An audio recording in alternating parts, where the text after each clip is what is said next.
1 Samuel chapter 25.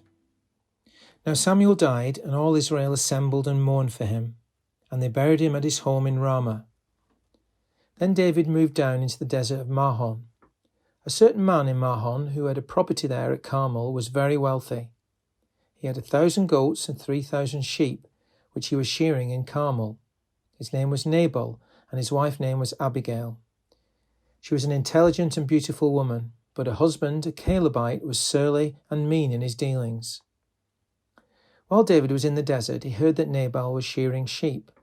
So he sent 10 young men and said to them, "Go up to Nabal at Carmel and greet him in my name. Say to him, 'Long life to you, good health to you and your household, and good health to all that is yours.' Now I hear that it is sheep shearing time. When your shepherds were with us, we did not ill-treat them, and the whole time they were at Carmel, nothing of theirs was missing. Ask your own servants, and they will tell you. Therefore, be favourable towards my young men, since we come at a festive time. Please give your servants and your son David whatever you can find for them." When David's men arrived, they gave Nabal this message in David's name. Then they waited. Nabal answered David's servants, "Who is this David? Who is this son of Jesse? Many servants are breaking away from the masters these days. Why should I take my bread and water and the meat I have slaughtered for my shearers and give it to men coming from who knows where?" David's men turned round and went back. When they arrived, they reported every word. David said to his men, "Put on your swords." So they put on the swords, and David put on his. About 400 men went up with David, while 200 stayed with the supplies. One of the servants told Nabal's wife, Abigail, "David sent messengers from the desert to give our master his greetings, but he hurled insults at them. Yet these men were very good to us. They did not ill-treat us, and the whole time we were out in the fields, near them, nothing was missing. Night and day they were a wall around us all the time we were herding our sheep near them. Now think it over and see what you can do, because disaster is hanging over our master and his whole household. He's such a wicked man that no one can talk to him." Abigail lost no time. She took 200 loaves of bread, 2 skins of wine, 5 dressed sheep, 5 seahs of roasted grain, 100 cakes of raisins, and 200 cakes of pressed figs, and loaded them on donkeys. Then she told her servants, "Go on ahead, I'll follow you." But she did not tell her husband Nabal. As she came riding a donkey into a mountain ravine, there were David and his men descending towards her, and she met them. David had just said, "It's been useless, all my watching over this fellow's property in the desert, so that nothing of his was missing. He has paid me back evil for good.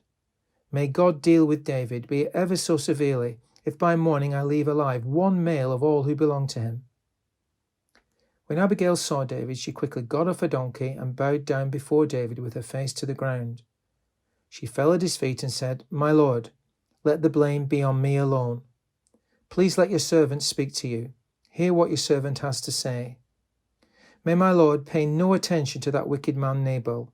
He's just like his name. His name is Fool, and folly goes with him. But as for me, your servant, I did not see the men my master sent. Now since the Lord has kept you, my master, from bloodshed and from avenging yourself with your own hands, as surely as the Lord lives and as you live, may your enemies and all who intend to harm my master be like Nabal. And let this gift, which your servant has brought to my master, be given to the men who follow you. Please forgive your servant's offence, for the Lord will certainly make a lasting dynasty for my master, because he fights the Lord's battles. Let no wrongdoing be found in you as long as you live. Even though someone is pursuing you to take your life, the life of my master will be bound securely in the bundle of the living by the Lord your God. But the lives of your enemies he will hurl away as from the pocket of a sling. When the Lord has done for my master every good thing he promised concerning him, and has appointed him leader over Israel, my master will not have on his conscience the staggering burden of needless bloodshed, or of having avenged himself. When the Lord has brought my master success, remember your servant." David said to Abigail, "Praise be to the Lord, the God of Israel, who has sent you today to meet me. May you be blessed for your good judgment and for keeping me from bloodshed this day and from avenging myself with my own hands. Otherwise, as surely as the Lord, the God of Israel lives, who has kept me from harming you, if you had not come quickly to meet me, not one male belonging to Nabal would have been left alive by daybreak." Then David accepted from her hand what she had brought to him and said, "Go home in peace. I have heard your words and granted your request." When Abigail went to Nabal, he was in the house holding a banquet like that of a king. He was in high spirits and very drunk. So she told him nothing until daybreak. Then in the morning, when Nabal was sober, his wife told him all these things, and his heart failed him, and he became like a stone. About 10 days later, the Lord struck Nabal, and he died. When David heard that Nabal was dead, he said, "Praise be to the Lord, who has upheld my cause against Nabal for treating me with contempt. He has kept his servant from doing wrong and has brought Nabal's wrongdoing down on his own head." Then David sent word to Abigail, asking her to become his wife. His servants went to Carmel and said to Abigail, "David has sent us to you to take you to become his wife." She bowed down with her face to the ground and said, "Here is your maidservant, ready to serve you and wash the feet of my master's servants." Abigail quickly got on a donkey and, attended by her 5 maids, went with David's messengers and became his wife. David had also married Ahinoam of Jezreel, and they were both his wives. But Saul had given his daughter Michal, David's wife, to Paltiel, son of Lahish, who was from Galim.